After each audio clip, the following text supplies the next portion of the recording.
Il n'y a aucun doute à l'égard de la dévotion de Paul pour le Seigneur.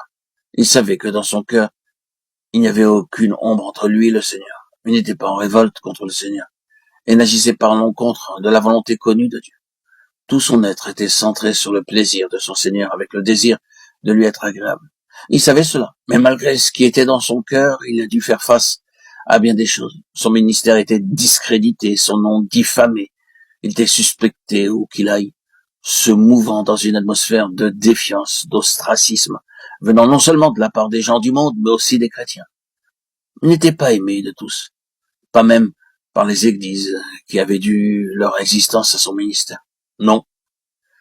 Cette chose s'était propagée partout comme une répugnante atmosphère pour détruire cet homme et son ministère, et nombreux sont ceux qui auraient été contents qu'il soit mort. Il le savait, et ces formes d'opposition, il les avait rencontrées presque quotidiennement au cours de sa vie.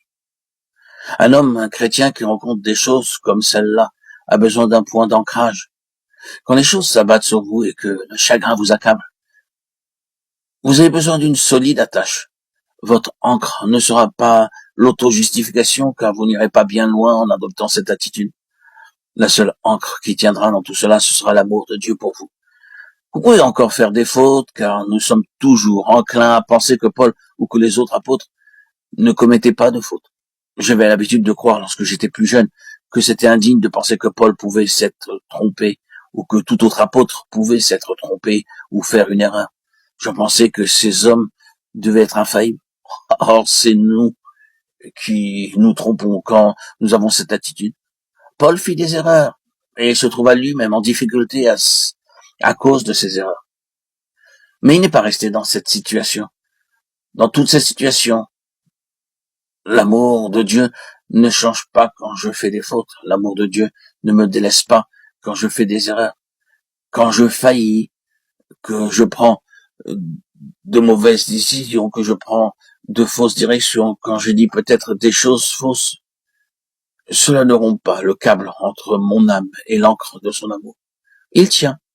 Je suis persuadé qu'aucune de ces choses, rien de ce que vous puissiez mentionner dans la création, ne sera capable de nous séparer de l'amour de Dieu qui est en Jésus-Christ, notre Seigneur.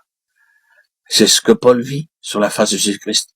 La parole de Jean pour décrire cela fut plein de grâce et de vérité.